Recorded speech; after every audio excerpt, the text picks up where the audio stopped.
Welcome back to Living 757. May is Mental Health Awareness Month. And as somebody who suffers from generalized anxiety, I know firsthand that mental health is health. So here to give us some tips and pointers when it comes to our mental health is Dr. Jerry Cox. Hi. Hi. Hey there, how you doing? Hi, good. Thank you for joining us. Absolutely, thank you for having me. This is such an important topic, and we're really excited to dive in. First of all, what are some things that we can do, like in our everyday life, that will help build healthy mental health habits? Yeah. Absolutely. Paying attention to your breath, right? Breath, it will naturally calm you. So being aware of, as you're breathing in, right? Yeah. Relaxing the breath, paying attention to your lungs, like Yeah. expanding and everything and releasing, right? Yeah. Right. So that'll it's just naturally- an in. So is it like an in and then a couple of like seconds Hold, and then we're counting out? So Yes. it's like And then hold and then out. hold and then out. If you have good breath, obviously. Yes, yes, absolutely. Say yes, yes. All right. So what are some of the preventive measures or treatments that people can seek when it comes to mental Absolutely. A healthy diet is one. Okay. You are what you eat, so being mindful of what it is that you're putting in your body is important. Number two, exercise, being physically active is very important as well.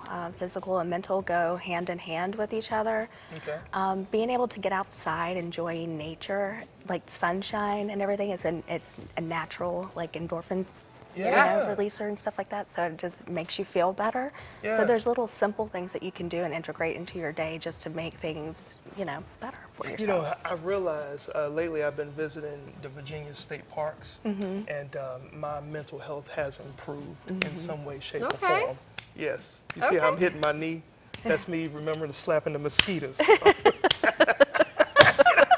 off me.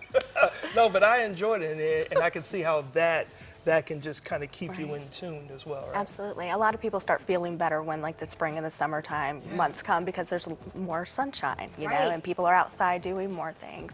When I lived in SoCal, I noticed that more people were happy like year round. And I kept telling my mom, it's because there's so much sunshine. Yes. You just mentioned several ways that we can kind of improve our mental health through things we do every day in our life, eating, exercising, getting outside. But what about when you need a little bit more help with your mental health than that?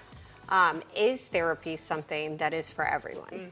It is. We're all growing. We're always changing. Throughout our life, we're always experiencing new things, and it's important that we gain our awareness of ourselves, right, and our experience, and understanding what our moments are and the meaning that we're making of the moments that we're actually experiencing, because we only get it once. Yeah. And it's what we make of it that means everything. Yeah, is there a point, like an age range, where a person should seek therapy?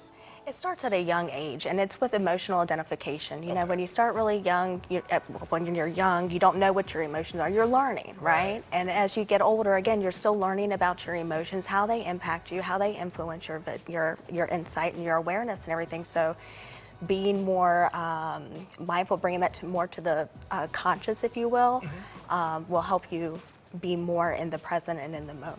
Got you. So like both she and I are parents, and so like if we're noticing we should maybe help our children, like Identify their emotions. there's not a certain age. It's just based on what we feel like we should do. Is Right, that right? right, because you're modeling the behaviors, right? So you're reinforcing an underlying core belief of your child, right? Okay. And so you want to foster a constructive sense of self. And so with that, you want to reinforce, I notice that you're feeling upset. I notice that you're feeling anxious, right? What has happened? Not why, but what has happened, to understand the root cause of the situation. I like that. Yeah, that's good. Yes. Yeah. Now, we don't have too much time left, but what are a couple ways that people can normalize the conversation about mental health? Absolutely, absolutely. It's having a conversation about like physical health. If you had a cold, you tell someone, "Oh, I have a cold," like Yep. stay away or not like stay away, but just like protect yourself. Right. But like Right. it's same thing with like anxiety or depression. Like it's okay to have these. They're normal emotions. Everybody has them. And you never know what the next person next to you is dealing with, because it can look like a smile, it can look like energy, it can look like so 100%. much, and somebody on the inside is just really struggling. Right. It's like the duck on top of the water, underneath the water, the feet are just going crazy, but you Yep. only see the calm Correct. on top of the water. Well, we have your information up there on the screen. Obviously, folks, if you are looking to seek some form of help for your mental health, definitely contact Dr. Cox here. And we certainly appreciate you for sharing those thoughts and those tips. That really helps. Absolutely. Yes, thank you so Thank much. It was a you. pleasure having you. Yes.